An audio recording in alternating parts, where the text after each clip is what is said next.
Nyinga en Pastor Joseph Agali. Arwaki e chenro mar Pisoko. Pisoko en kama inyalo yude puonj mawuok e muma, kendo inyalo yude tiegruok kawuok e muma, kendo an jawer ibro yudo wende mawuok e muma kamori ei muma. Mora gi muma, puonja muma, kendo tiega gi muma. Arwako. Karombo marwadha noloro aipoto Kademowa katung polo ywa Wawinj wach Nyasaye kawuok kuom jong'ad bura 16 kare 28 nyaka 30. Muma wacho kama kasomo. Samson noywak ni Ruoth Nyasaye niya, Ruoth Nyasaye ma Nyasacha, yie ipara. Ruoth Nyasaye ma Nyasacha, yie ipara. Nyasacha para kendo mondo imiya teko mondo dichiel kende, mondo achulgo kuor ma jo-Filisti kuom toko wengena oko. Eka nomako sirni 2 madiere mosiro ot, mino nyono matek ka lwete makora chwich nosiro siro moro, to moro makora chambe nosiro siro moro. Mano dhiro matek ma ot nene omukore. Samson nowacho ni we atho gi jo-Filistia gi. Mi ot nene oruombore piny kuom ruodhi gi jogo mane nie iye. Kamano Samson, muma wacho, kamano ji mane Samson onego kotho nene ng'eny moloyo mago manene onego kapod ngima. Adwaro wuoyo kuom Nyasaye biro pari kendo. Nyasaye para kendo. Akia ni iywago ang'o e chunyi. Ka chunyi yawa ni Jehova Nyasaye, ywaga ni Jehova Nyasaye, lama Jehova Nyasaye, wach Nyasaye. Jehova Nyasaye para kendo. Jo-Filistia ing'eyo, kadwa donje story ma jo-Filistia kod Samson, nikech en sigana ma ing'eyo maber. Samson nene en nyathi mane nonyuol kod hono.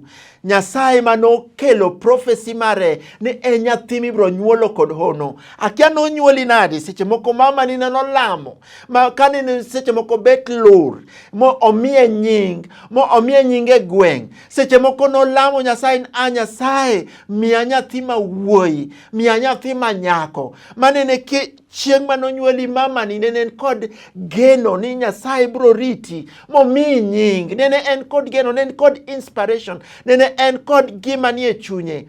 Samson ne nonyuol kod hono. Nyasaye nokelo hono eka onyuol Samson, nikech ok nene en nyathi ma kawaida. Adwaro ni ing'e ni you are very special human being.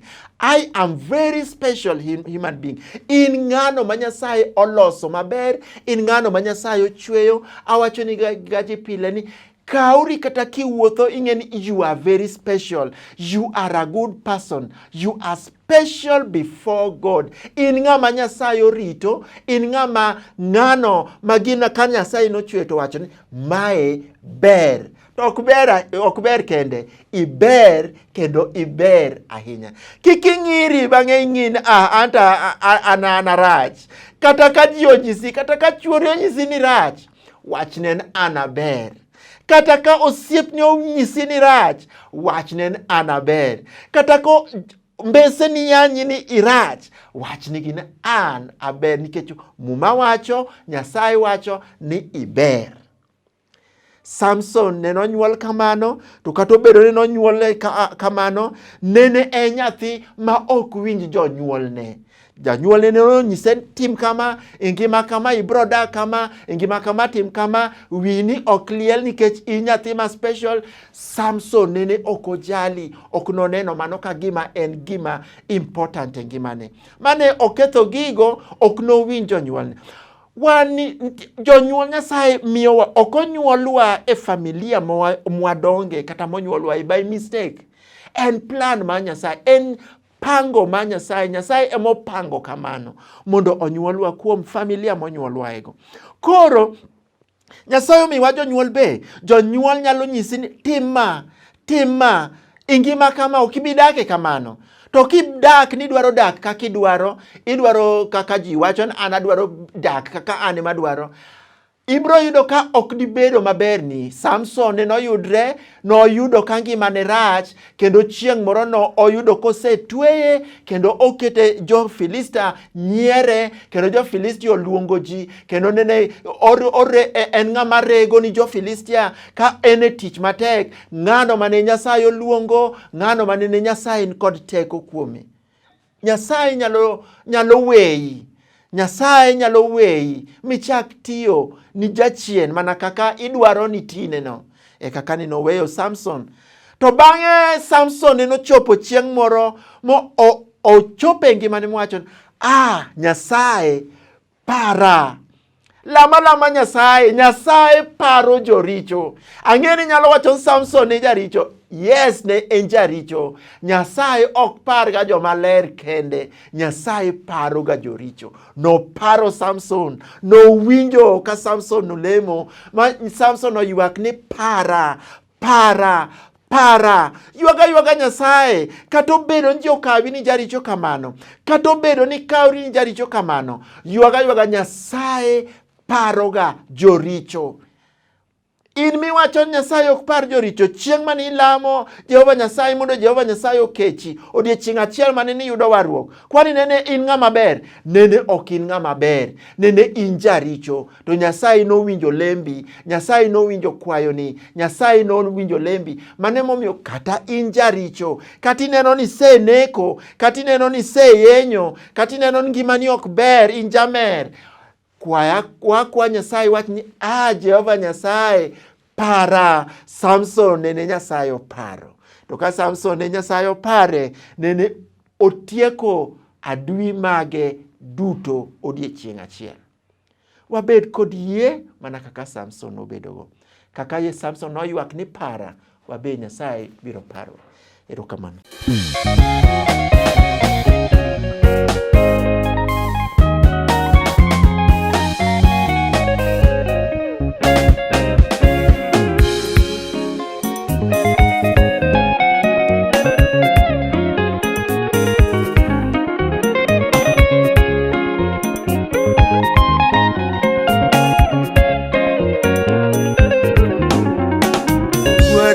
Sana koro sechopo miwuodi duong'. Sana koro sechopo miwuodi duong'. Sana koro sechopo miwuodi duong'.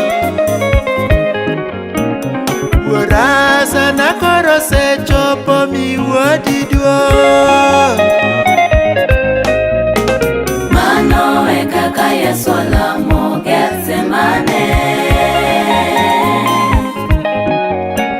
mano e kaka Yesu olamo ne jopuonjre, mano e kaka Yesu olamo ne jomoye, mano e kaka Yesu olamo ne ji duto.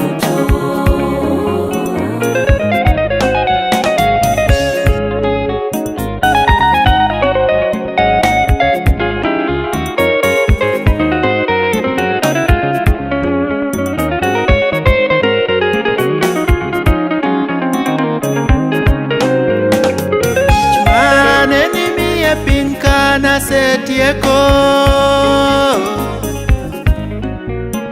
tich mane nimiye piny kana setieko,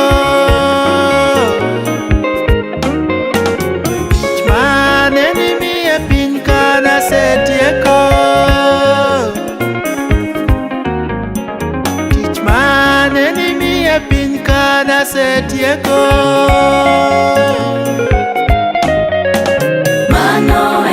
Yesu olamo Gethsemane,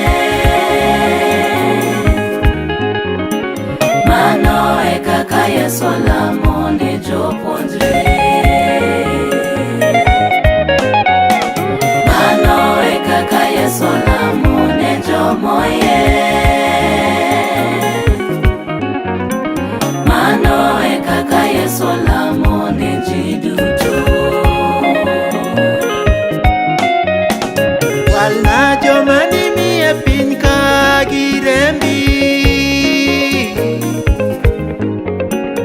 walna joma nimiye piny ka girembi,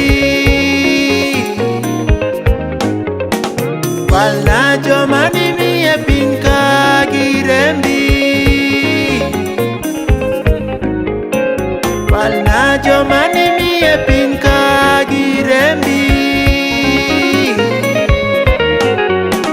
Mano e kaka Yesu olamo Gethsemane.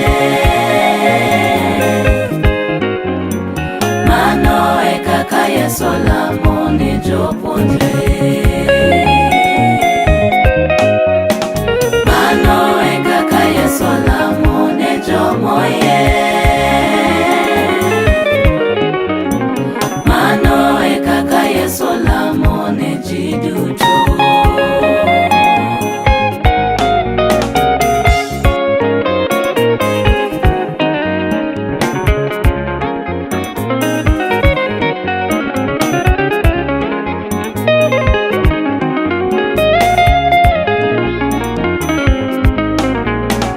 Ritna joma nimiye piny ka giteko, ritna joma nimiye piny ka giteko,